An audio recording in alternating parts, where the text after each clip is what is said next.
How much is your belief worth? Could you stand still while your skin is torn from your body and still call on your God? Could you forgive the hand that kills you? In the ancient world, men and women did. Torture, fire, beasts. None silenced those who dared to believe. In this story, we'll walk through the lives of 12 of such people who chose faith over life itself. But before we begin, hit subscribe and share your thoughts below. Your voice keeps their memory alive. 1. Saint Stephen, the first martyr, circa 34 AD. He was a man full of faith and courage, chosen among the 7 deacons of the early church in Jerusalem. Stephen preached openly about Christ, and his words pierced deeply into the hearts of those who resisted the message. According to the Acts of the Apostles, Acts 6-7, false witnesses accused him of blasphemy against Moses and God. He was dragged before the Sanhedrin, the Jewish council, and even in his defense, his words glowed with conviction. "Behold, I see the heavens opened, and the Son of Man standing at the right hand of God." That sentence sealed his fate. He was taken outside the city walls, and stones were thrown at him one after another. His body broke beneath the hail of rocks, yet his last words were not curses, but mercy. "Lord, do not hold this sin against them." And then silence. Stephen became the first recorded martyr of the Christian faith. Saint Peter, circa 64 AD, Peter, the fisherman from Galilee who once denied Jesus 3 times, became the rock on which the early church stood. During Nero's persecution after the Great Fire of Rome, Christians were blamed for the disaster. Many were torn apart by wild beasts or burned alive as living torches in Nero's gardens. Peter was arrested and condemned to crucifixion. But he refused to die in the same manner as his Lord, saying he was unworthy to die as Jesus did. So the Romans turned the cross upside down. Suspended by his feet, his blood rushed to his head, and agony burned through his veins as life drained slowly. According to the Acts of Peter, an apocryphal text, he continued to preach even while hanging, urging others to remain steadfast in faith. St. Paul, circa 67 AD. Once a persecutor of Christians, Saul of Tarsus became Paul the Apostle, the voice that carried the gospel across the Roman world. Under Nero, he too was imprisoned in Rome. As a Roman citizen, Paul was spared the cruelty of crucifixion. His execution was quick, by the sword. Early writings, including those of Eusebius and Jerome, say he was taken to the Ostian Way, where he knelt, prayed, and bowed his head. The blade flashed, and with one clean stroke, his earthly journey ended. His letters still speak today, to Rome, to Corinth, to Galatia, echoing across centuries. Saint Andrew, circa 60 AD. Andrew, the brother of Peter, spread the message of Christ across Greece and Asia Minor. When he was captured in the city of Patras, he refused to deny his faith. The Roman governor, enraged, ordered him crucified, but not on the traditional cross. Andrew's cross was shaped like an X, now famously called St. Andrew's Cross. He hung on it for 2 days, tied, not nailed, so his death would be slower. From that cross, he continued to preach, blessing his executioners and the people who watched. His final words, as recorded in ancient accounts, were a hymn of joy. "I have long desired this hour and this cross which has been consecrated by the body of my Lord." St. Lawrence, 258 AD. During the persecution of Emperor Valerian, Lawrence served as a deacon in Rome, overseeing the church's treasury and helping the poor. When the Roman prefect demanded he surrender the church's wealth, Lawrence appeared before him not with gold or silver, but with a group of widows, orphans, and the sick. "These," he said, "are the treasures of the church." Infuriated, the prefect ordered him executed. A gridiron, a metal grate, was prepared over burning coals.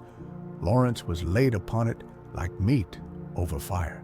According to the Passio Sancti Laurenti, as the flames consumed him, he whispered to his tormentors, "Turn me over, I'm done on this side." His courage made him one of the most beloved martyrs in church history. Saint Agnes, circa 304 AD. She was only 12 years old when Rome demanded she worship pagan gods. Agnes refused. The governor ordered her stripped and taken to a brothel, but the men who tried to violate her were struck blind, according to ancient accounts. When threats failed, they turned to violence. She was sentenced to die by the sword. The Acts of Saint Agnes say she knelt in prayer and with calm grace offered her neck. The executioner trembled, yet obeyed. Her name means pure, and her story still symbolizes faith over fear. Saint Sebastian, circa 288 AD, a soldier in the Roman army and secretly a Christian, Sebastian served under Emperor Diocletian. When his faith was discovered, he was condemned. Tied to a post in the training ground, his fellow soldiers shot him with arrows until his body resembled a porcupine.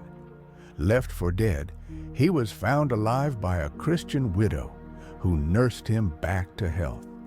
But when he later confronted the emperor again, boldly accusing him of cruelty, Diocletian ordered him beaten to death with clubs. His bravery turned him into one of the most iconic martyrs in Christian art, the man who would not die until his mission was complete. Saint Polycarp, 156 AD. Polycarp was the bishop of Smyrna, a disciple of the Apostle John himself. At age 86, he was arrested during a wave of persecution. When urged to deny Christ and save his life, he said calmly, 86 years I have served him, and he has done me no wrong.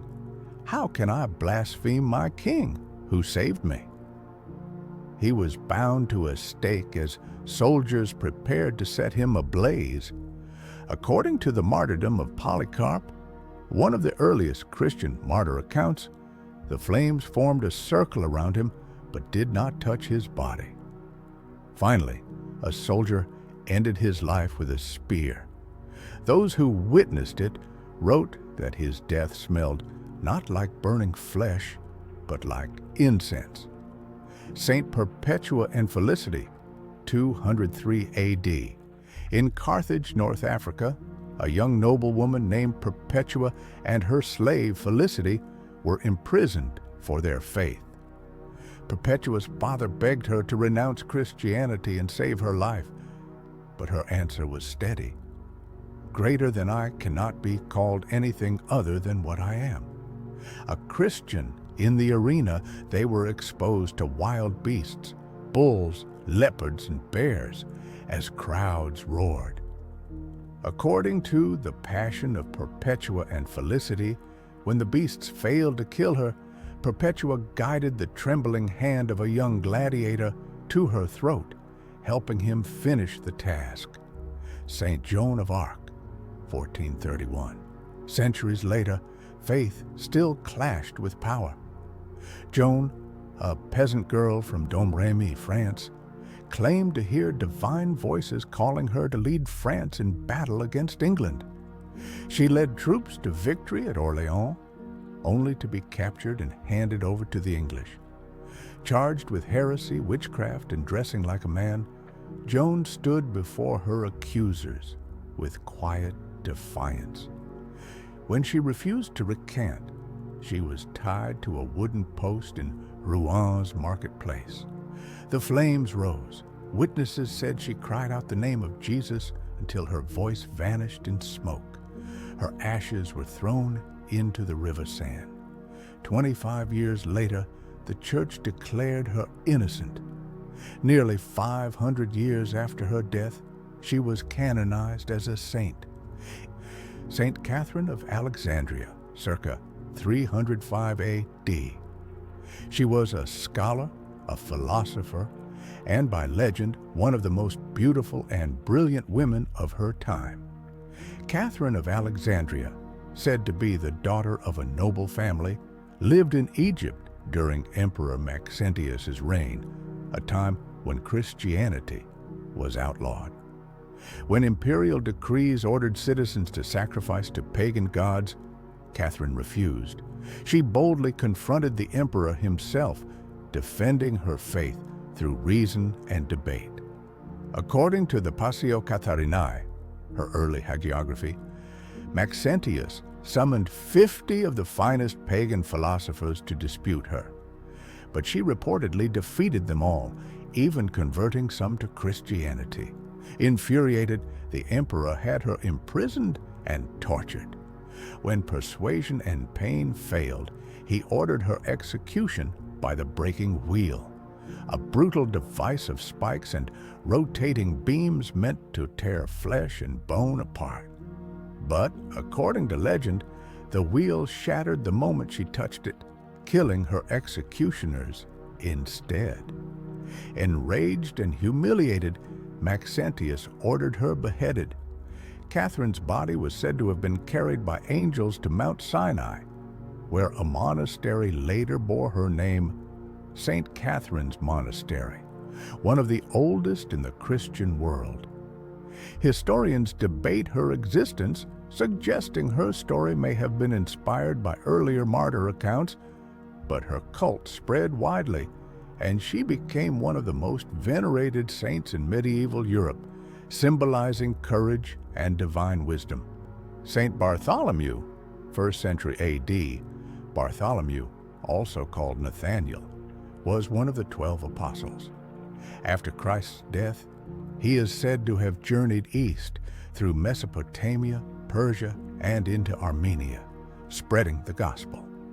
According to early Christian writings and the Golden Legend, his preaching in Armenia converted King Polybius. Enraging the pagan priests who saw their influence slipping away, they demanded his execution. The method chosen was flaying, the removal of the skin from a living body, a punishment designed to erase both identity and message. Witnesses said he was stripped naked, tied down, and skinned alive with knives and hooks. Yet, through the agony, he continued to proclaim his faith until he could no longer speak. Afterward, his body was crucified upside down, completing the act. Though Roman and Armenian records are scarce, the tradition of his flaying became deeply rooted in Christian memory. His martyrdom inspired countless works of art. Most famously, Michelangelo's The Last Judgment, where Bartholomew holds his flayed skin like a mirror of mortality. His relics were later moved to Benevento and finally to Rome's Tiber Island, where San Bartolomeo all'Isola still bears his name. For believers, his death was the ultimate symbol of unwavering faith. A man who lost everything, even his skin, but not his conviction. Each of these deaths was more than a tragedy. They became symbols of faith under fire, conviction stronger than fear, and belief worth dying for. From Stephen's stones to Joan's flames, the story of martyrdom stretches across time. A reminder that ideas often demand more than words. Sometimes they demand everything.